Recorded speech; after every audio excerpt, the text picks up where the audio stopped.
రైతుల కోసం కదం తొక్కింది బీఆర్ఎస్. పంటలు ఎందుకు కొనరని ప్రభుత్వాన్ని సూటిగా ప్రశ్నిస్తోంది గులాబీ దండు. ఖమ్మం కలెక్టరేట్ ఎదుట బీఆర్ఎస్ సహా మహాధర్నా నిర్వహించింది. వరి, మొక్కజొన్న కొనుగోలు చేయాలని బీఆర్ఎస్ నేతలు డిమాండ్ చేశారు. బీఆర్ఎస్ పోరాటంలో రైతులు పెద్ద ఎత్తున పాల్గొన్నారు. మాజీ మంత్రి పువ్వాడ అజయ్ కుమార్, ఎంపీ వద్దిరాజు రవిచంద్ర, ఎమ్మెల్సీ తాతా మధు, మాజీ ఎమ్మెల్యేలు సండ్ర వెంకట వీరయ్య, కందాల ఉపేందర్ రెడ్డి, జెడ్పీ మాజీ చైర్మన్ లింగాల కమల్ రాజు, డీసీసీబీ మాజీ చైర్మన్ కూరాకుల నాగభూషణం, జిల్లా గ్రంథాలయ సంస్థ మాజీ చైర్మన్ ఖమర్ తదితరులు మహాధర్నాలో పాల్గొన్నారు. అనంతరం కలెక్టర్ను కలిసి వినతిపత్రం అందజేశారు. రైతు సమస్యలు తీరే వరకు బీఆర్ఎస్ కొట్లాట ఆగదని గులాబీ పార్టీ నేతలు తేల్చి చెప్పారు. మరిన్ని వివరాలు మా ప్రతినిధి సాంబశివరావు అందిస్తారు. రాష్ట్ర వ్యాప్తంగా రైతులు తీవ్ర ఇబ్బందులు పడుతున్నారు. వరి, మొక్కజొన్న కొనుగోలు కేంద్రాలు తెరిచి కొనుగోలు ప్రారంభించకపోవడంతో రైతులు తీవ్ర ఆగ్రహం వ్యక్తం చేస్తున్న నేపథ్యంలో బీఆర్ఎస్ పార్టీ ఖమ్మం జిల్లా కలెక్టరేట్ కార్యాలయంలో మహాధర్నా కార్యక్రమం చేపట్టింది. మనతో పాటు అందరూ ఇక్కడ జాయిన్ అవుతున్నారు. మనం మాజీ మంత్రి పువ్వాడ అజయ్ కుమార్తో పాటు మాజీ ఎమ్మెల్యే సండ్ర వెంకట వీరయ్య అందరూ ఇక్కడ జాయిన్ అయ్యారు. వారితో మాట్లాడే ప్రయత్నం చేద్దాం. వెంకట వీరయ్య గారు, ఇవాళ రాష్ట్రంలో ఉన్నటువంటి పరిస్థితులు చాలా దారుణంగా దయనీయంగా ఉన్నాయి. ఇవాళ అన్నపరెడ్డిపల్లిలో రైతులు ధాన్యం పోసి గొడవ చేస్తున్నారు. తనికెళ్ళ, కొనిజర్ల, తల్లాడ లాంటి ప్రాంతాల్లో కూడా వరుస ధర్నాలు జరుగుతున్నాయి. ఏం సార్ ఈ పరిస్థితి?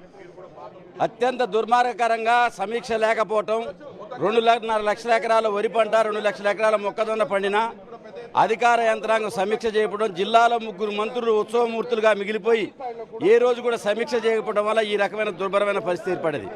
ముందస్తు ప్రణాళిక లేకపోవడం, పంట వస్తుందంటే 4 రోజుల ముందే సమీక్ష చేయాలా, కావాల్సిన కొనుగోలు కేంద్రాలు ప్రారంభించాలా, కావాల్సిన లారీలు ఏర్పాటు చేయాలా, కావాల్సిన మిల్లులు ఏర్పాటు చేయాలా.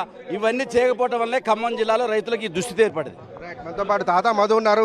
మధు గారితో మాట్లాడదాం. మధు గారు, ఇవాళ రైతులు రోడ్డెక్కాల్సిన పరిస్థితి ఎందుకు వచ్చింది అనేటువంటి విషయం చూస్తే తల్లాడ నుంచి మొదలు పెడితే కల్లూరు కావచ్చు, మొత్తం రైతులు రోడ్డెక్కి ఇవాళ ధర్నాలు చేసిన పరిస్థితి ఎందుకు వచ్చింది సార్ ఈ రాష్ట్రంలో? కాంగ్రెస్ ప్రభుత్వం ఈ రాష్ట్రంలో రైతుల యొక్క బాగోగులు గాలి కొదిలేసింది. మంత్రులు హైదరాబాద్కే పరిమితం అవుతూ ఉన్నారు. కేసీఆర్ గారు ఉన్నప్పుడు రైతునే రాజు చేయాలని అనేక సంక్షేమ పథకాలు పెట్టారు. రైతు పండించిన ప్రతి గింజని కేసీఆర్ గారి ప్రభుత్వం కొన్నది. కానీ ఈరోజు కొనుగోలు కేంద్రాలు లేవు.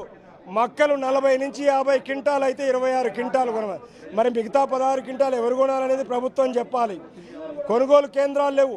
కొనుగోలు కేంద్రాలు కూడా మండలానికి ఒకటి పెట్టారు. అది కూడా దూరంగా రైతులకు అందుబాటు లేకుండా పెట్టారు.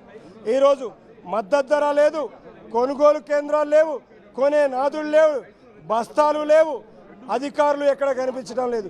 ఇప్పటికైనా ఈ జిల్లాలో ఉన్న రైతులు పండించినటువంటి ప్రతి గింజని రాష్ట్ర ప్రభుత్వం మద్దతు ధర కొనాలని ఈరోజు డిమాండ్ చేస్తూ బీఆర్ఎస్ పార్టీ జిల్లా కమిటీ ఆధ్వర్యంలో ఈరోజు పెద్ద ఎత్తున మహాధర్నా నిర్వహించడం జరిగింది. అజయ్ గారు కూడా మనతో పాటు జాయిన్ అవుతున్నారు. మాజీ మంత్రి అజయ్ గారిని అడుగుదాం. అజయ్ గారు, మనిషి ముట్టుకోలేనటువంటి ప్రాంతం పరిస్థితులలో కరోనా నేపథ్యంలో కూడా ప్రతి గింజ కొన్నారని రైతులు చెప్తున్నారు. ఇవాళ ఎలాంటి ఇబ్బందులు లేవు, కానీ ఎందుకు కొనుగోలు చేయడంలో ప్రభుత్వం రైతుల దుస్థితి ఏంటి సార్? అదే మొన్న కేసీఆర్ గారు జగిత్యాల సభలో చెప్పింది కదా, వండి వారిస్తే వడ్డించడం కూడా చేతగాని ప్రభుత్వం ఇది. ఇప్పుడు గతంలో సివిల్ సప్లైస్ డిపార్ట్మెంట్ ఆధ్వర్యంలో ఏ రకంగా మనం కొన్నాము, ధాన్యం ఎట్లా కొన్నాము మనందరికీ తెలుసు. కేసీఆర్ గారి ప్రభుత్వంలో కరోనా సమయంలోనే రాష్ట్రంలో 2 సీజన్లకు కలిపి 3 కోట్ల టన్నుల ధాన్యం, వరి ధాన్యం కొన్నాం. ఖమ్మం జిల్లాలో కూడా మొక్కజొన్నలో కూడా అట్లనే కొన్నాం. మరి ఇవాళ మద్దతు ధర ఎంఎస్పీ ఓన్లీ ప్రకటనకే పరిమితమైంది. కొనేది 1700కే కొంటా ఉన్నారు. వాటికి బస్తాలు లేవు. వరి ధాన్యం రైతులు కొనుగోలు కేంద్రాలు తీసుకొస్తా ఉంటే వాటిని నింపడానికి బస్తాలు లేవు. కాంగ్రెస్ కార్యకర్తలకే బస్తాలని చెప్పి అంటున్నారు. కొనుగోలు కేంద్రాల దగ్గర కాంగ్రెస్ వాళ్ళకే ముందు కాంటా పెట్టాలని చెప్పి మరి కండిషన్లు పెడతా ఉన్నారు. ఇవన్నీ కూడా చూస్తూ ఉంటే మరి కేసీఆర్ ప్రభుత్వం ఉన్నప్పుడు రైతుల కోసం అని చెప్పి చేసిన కార్యక్రమాలు అన్నీ కూడా మళ్ళీ గుర్తుకొస్తూ ఉన్నాయి. పండించే పంటకు పెట్టుబడి లేదు, కరెంటు చక్కగా లేదు, యూరియా చక్కగా ఇవ్వరు. దాని తర్వాత పండించిన పంటను కూడా సరిగా కొన్నా మరి దానికి గిట్టుబాటు ధర కూడా లభించే పరిస్థితి లేదు. వీటన్నిటిని దృష్టిలో పెట్టుకొని ఖమ్మంలో ఇవాళ బీఆర్ఎస్ పార్టీ జిల్లా నాయకత్వం ఆధ్వర్యంలో మహాధరణ చేపట్టడం జరిగింది. కలెక్టరేట్ ముట్టడి కార్యక్రమం కూడా జరిగింది. 3 మంత్రులు ఉన్నటువంటి జిల్లాలో కనీసం ఒక సమీక్ష జరగలేదని రైతులు ఆరోపిస్తున్నారు. ఇంత ఇబ్బందులు ఉంటే మమ్మల్ని పట్టించుకోవట్లేదు అంటున్నారు సార్. మా ప్రభుత్వంలో ప్రతి వారం మేము రివ్యూ చేసినాం. ఉమ్మడి ఖమ్మం జిల్లా ఉన్నప్పుడు కానివ్వండి, లేదా విడివడిన ఖమ్మం జిల్లా కొత్తగూడెంలో కానివ్వండి, వారం 10 రోజులకు ఒకసారి మేము ఈ 2 నెలలు ఏదైతే కొనుగోలు సీజన్ ఉంటుందో ఏప్రిల్ మే నెలలో ప్రతి వారం రివ్యూ చేసేది. ఎంత కొన్నాం, ఎన్ని కొనుగోలు కేంద్రాలు తెరవడం జరిగింది, గన్ని బ్యాగ్స్ ఎంత అవైలబుల్ ఉన్నాయి, లారీలు టెండర్లు ముందే కంప్లీట్ చేసుకున్నామా, ఏ మిల్లర్లకి మనం ఏ ప్రాంతాలు ఎలకేట్ అయినాయి, అక్కడికి వెళ్ళిన తర్వాత ఇబ్బందులు ఏమైనా ఉన్నాయా, తరుగు ఎంత తీస్తున్నారు, తాళు ఎంత తీస్తున్నారు, ఇవన్నీ కూడా రివ్యూ చేసుకునేది. ఇవాళ ఆ పరిస్థితే లేదు. ముగ్గురు మంత్రులు కూర్చొని ఇంత ప్రధానమైన సమస్య మీద ఒక సమీక్ష కూడా చేయరు ఆ జిల్లాలో అని నేను అడుగుతా ఉన్నాను.